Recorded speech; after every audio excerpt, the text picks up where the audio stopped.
سلطان محمود غزنوی جو اپنی ہندوستان پر 17 حملوں کی وجہ سے عالمی شہرت رکھتے ہیں اور غزنہ کے بادشاہ تھے، بہت ہی عادل حکمران تھے، انصاف پسند تھے اور حکمرانی کے ساتھ ساتھ بہت زیادہ دیندار بھی تھے، قرآن کے حافظ تھے اور قرآن کے اکثر تلاوت کرتے تھے۔ 17 حملے کیے ہندوستان پر اور سومناتھ کے مندر کو توڑ دیا اور ہندوستان میں اسلامی حکومت کے قائم کرنے کا سہرا انہی کے سر ہے۔ سب سے پہلے ہندوستان پر اسلامی حکومت سلطان محمود غزنوی نے قائم کی، تو بہت ہی نیک عادل بادشاہ تھا۔ ان کے دل میں 3 باتیں ایسی تھی جس میں ان کو شک تھا، دل میں اطمینان نہیں تھا ان کو۔ ان 3 باتوں میں سے پہلی بات یہ تھی کہ ان کے والد تھے، سبکتگین نام تھا ان کا، جو ترک کے تھے۔ سبکتگین کے بارے میں ان کو یہ شک تھا کہ واقعی یہ میرے والد ہے یا نہیں ہے۔ دوسرا، حدیث شریف میں آتا ہے العلماء ورثۃ الانبیاء، کہ علماء یہ انبیاء کے وارث ہیں اور انبیاء کے جانشین ہیں علم میں۔ اس بارے میں اس کو شک تھا کہ یہ حدیث واقعی پیغمبر کی صحیح حدیث ہے یا علماء نے اپنی طرف سے اس کو بنا دیا ہے۔ اسی طرح قیامت کے بارے میں کہ قیامت آئے گی اور اللہ رب العزت اس میں حساب کتاب فرمائیں گے، تو اس کے بارے میں کچھ کٹک تھا اس کے دل میں، تھوڑا سا شک تھا کہ بھئی قیامت آئے گی یا نہیں آئے گی۔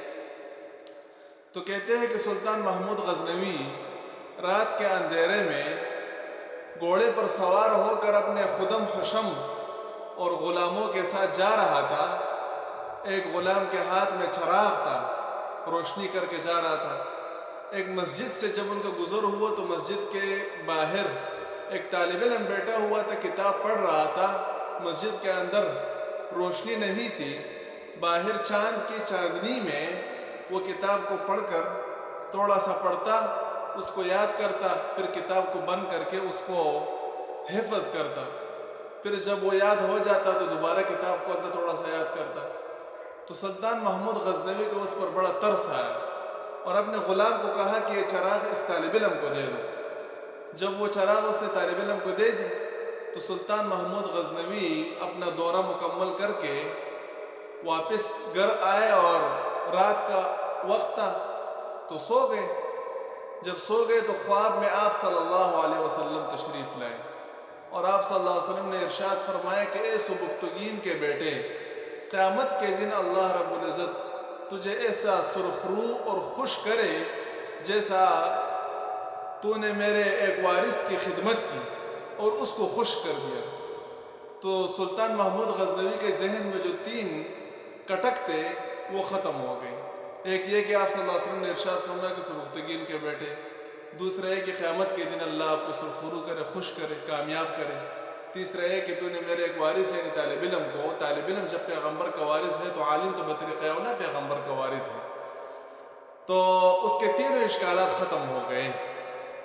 ایک ذہن میں آپ کی بات آئے گی کہ سلطان محمود غزنوی جب قرآن کا حافظ تھا، عالم تھا، اتنے نیک بادشاہ تھا، تو اس کے ذہن میں یہ 3 سوالات کیوں تھے؟ تو بعض مرتبہ ایسے ہو جاتا ہے کہ بعض مرتبہ انسان کا ایمان تو ہوتا ہے لیکن دل مطمئن نہیں ہوتا، جیسے حضرت ابراہیم علیہ السلام کے بارے میں قرآن میں اللہ رب العزت نے ارشاد فرمایا کہ ابراہیم علیہ السلام نے اللہ سے درخواست کی کہ اللہ آپ مجھے دکھائے، رب ارنی کیف تحیی الموتیٰ، کہ آپ مردوں کو کیسے زندہ کریں گے۔ اللہ رب العزت نے ارشاد فرمایا کہ اولم تؤمن، کیا آپ کا ایمان نہیں ہے؟ ابراہیم علیہ السلام نے عرض کیا یا اللہ ایمان ہے، بلا ایمان تو ضرور ہے، ولیکن لیطمئن قلبی، لیکن صرف میرے دل کو اطمینان ملے، صرف میرے دل مطمئن ہو جائے۔ سلطان محمود غزنوی کا یہ واقعہ تاریخ فرشتہ میں لکھا ہوا ہے۔